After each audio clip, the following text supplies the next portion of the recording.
I'm Sarah Lacey. And I'm Paul Carr. And welcome to this week's Why Is This News? Except for viewers in Egypt. I was going to say, I feel like if the theme of our show is talking about big things and tailing the internet outside the world, we pretty much have to talk about Egypt this week. Yeah, we should. So they've switched the internet off in Egypt. There is no Egyptian internet. I think there are ways around it. There's still some people getting online, from what I understand. Yes, the Egyptian government have closed down the internet, or attempted to close down the internet because there's a. We're told, so apparently somebody was on CNN the other day saying, please don't use the word revolution. It's apparently uprising. There's an uprising, a popular uprising against Mubarak, who America has supported for 10 years. And so there's this awkwardness where, despite the clamoring of the tweeters, the government is like, well, let's not be hasty. Not an unprecedented awkwardness in American history. Yes, exactly. Propping someone up for 10 years. From where I come behold. We still have trouble talking to people from India. We're still like, So we've been talking a lot on TechCrunch about the fact that it's outrageous they've locked it down. There are clearly then arguments that perhaps there are better ways to achieve openness. The fundamental question that everyone seems to be obsessed with, perhaps not us, but the sort of wider social media community, is this another social media revolution? And it goes back to that same question. Anytime there's any uprising in the world now that happens to play out on Twitter, which all of them will because it's the dominant communication medium for a lot of, or the internet is the dominant communication medium for a lot of people, is this caused by the internet? And it isn't, again, it isn't. But we had a conversation before about that's not to say it isn't having an impact. And I just want to clarify, like, everyone's throwing up, I've seen about 3 or 4 people who have, like, Fast Company just ran a piece saying, is this a Twitter revolution? No, but Twitter helped. And lots of people in the comments are like, well, I don't see what Malcolm Gladwell says about this. And not to be Malcolm Gladwell's apologist or defender, but to be clear, but I will, because I agree with him. To be clear, what Gladwell said was, is not that social media isn't a great way to communicate during revolutions or that it can't assist, but it doesn't cause them. He said you wouldn't see the type of protests you saw over race in America back in the 60s, or you wouldn't see he pointed to a load of examples. Those couldn't have been caused by Twitter or social media, because inherently those things prompt people to basically virtually communicate and to do things in a virtual way, and those things required somebody to go to a cafeteria and sit at a bench or whatever else, and Twitter isn't good at motivating that. It is, however, good when they get there to encourage others to join. Well, but I mean, I think you're splitting hairs here, really. I mean, a few people, I've heard the rebuttal that the Twitter people and other people did to Gladwell, and I don't think anyone's saying Twitter caused these things. I mean, no, some people are. Okay, calm down. Let's not get in the same thing where we say, okay, well, some people, let's discount anonymous commenters who get in and scream about shit. I'm talking about people in the industry who are saying, who were rebutting what he was saying. He was saying that social media did not have a real impact on these things. And I don't think it's as simple as just saying, well, we're just, subbing in Twitter for the telephone or subbing in Twitter for the telegraph. I do think that, as media changes, there are inherent characteristics of any new media that necessarily redefine how we all experience that news. And by the same token, frequently have ripple effects that define, real policy, how people react, pressure put on governments. I mean, to me, the core example is television cameras being at the Vietnam War. Yeah. I think you would be an idiot to just say, well, we could have read about it in a newspaper, we could have seen photos. What was so visceral was seeing television cameras. And by the same token, even though I feel like the quality of the information I get on Twitter isn't giving me a lot of insight of what's going on the ground, I do feel like this Egypt thing has been top of mind for me every day for 5 days. And you can say, well, what does that matter? Turn your avatar green. I think that's a really blasé, really, kind of crass response. I think that there's something to be said for Americans, especially having a sense of awareness about what's going on in the world, because it's so easy for us to retreat into a bubble and not do that. And, look, if Twitter had been around at the time when the Rwandan genocide was going on, I certainly would have, internalized that differently. I think a lot of Americans would have. My argument is simply this.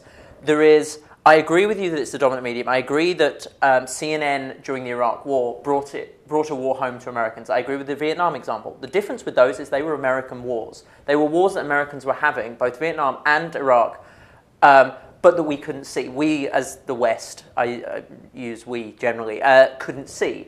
And what happened was when we could see our own people being killed and what our own soldiers were doing, we had a vested interest. Now, Alex Perrine wrote in Salem today, he said it's an interesting American trait, and I would actually say it's not, because Britain has it as well, of assuming that every single news story that happens, we have to say, what does it mean for us? Why are we not doing anything? And what Twitter is doing, and doing effectively, is making the American people demand that its government does something. Everybody's saying, why is Obama not being strong on this? Why is Hillary Clinton not saying anything? And Alex Perrine argues, because, well, first of all, they can't, because we've been supporting this guy for so long, it's really fucking awkward, which is a problem, a diplomatic problem. But equally, everything doesn't have to be framed through the prism of what does this mean for America. And something like Twitter has made us fall into this trap of assuming that because we can see it happening and because we're watching it on Twitter, somehow it's America's problem, whereas actually this is a regional I think that dispute. is such an obnoxious point of view. Rwanda and genocide, their problem, 1 million people died.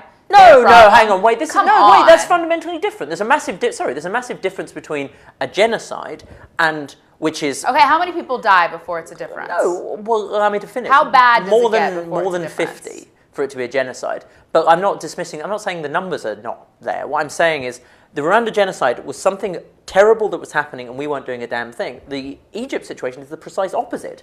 We're saying, if I understand the message coming from the Twitter community as a whole correctly, we're saying this is now what we're watching in Egypt is the end of something bad. So until it escalates to that point, it's fine. We don't have to have any awareness of it as Americans. Wait, no, hang on. It's escalating to the point of goodness, isn't it? I thought what we're seeing here is Mubarak is the bad guy. He's the genocide in this scenario.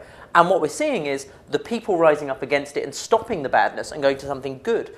What is it that we're supposed to interfere with at this point? It seems to me that the process is working. The government is being overthrown. The protesters, Mubarak's come out today and said he's not going to put the army on the protesters.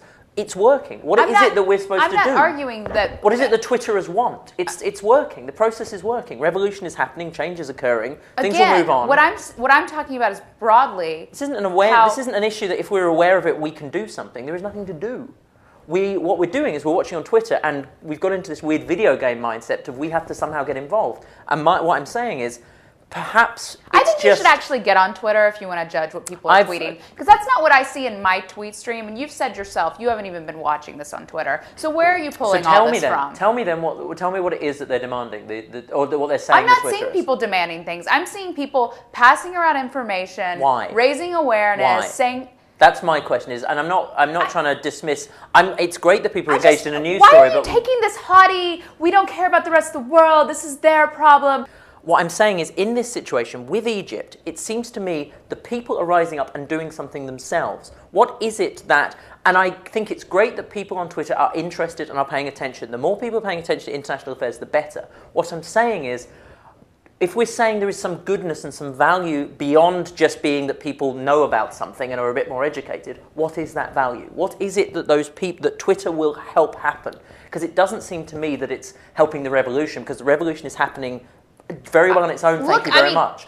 You know what? I don't know, Paul, because I'm not on the ground in Egypt. I don't know how any of this is affecting the situation. I'm not involved. I'm not at the State Department. I don't know how it's affecting it. My point is, I am not so arrogant to think that me sitting back and opining about how stupid these people are, talking about their concern. I said it's great that they're interested. Okay, I'm sorry. How they're all trying to make it an American thing, and why do they have to think it's an American thing or whatever, and caring and saying all this. I think that's net a good thing for the world is my point, and I can't tell you how that has a ripple effect because I'm not on the ground in Egypt. I'm not involved at the State Department. I have absolutely no idea how it's having a ripple effect. Perhaps it's not. My point is there are things that come up in the world that awareness would have a huge effect on. And I agree with you. And the fact that we have a technology now that keeps these things top of mind for people, I think it's obnoxious and arrogant for you to say that is not on average a plus for the world and a new development that is tied to that medium specifically. I agree with you on almost all of that. I agree with you that it's a benefit to the world that we now have more information and that things like this are keeping top of mind. I would rather see Egypt as a trending topic than Justin fucking Bieber for another day. I think that's all marvellous.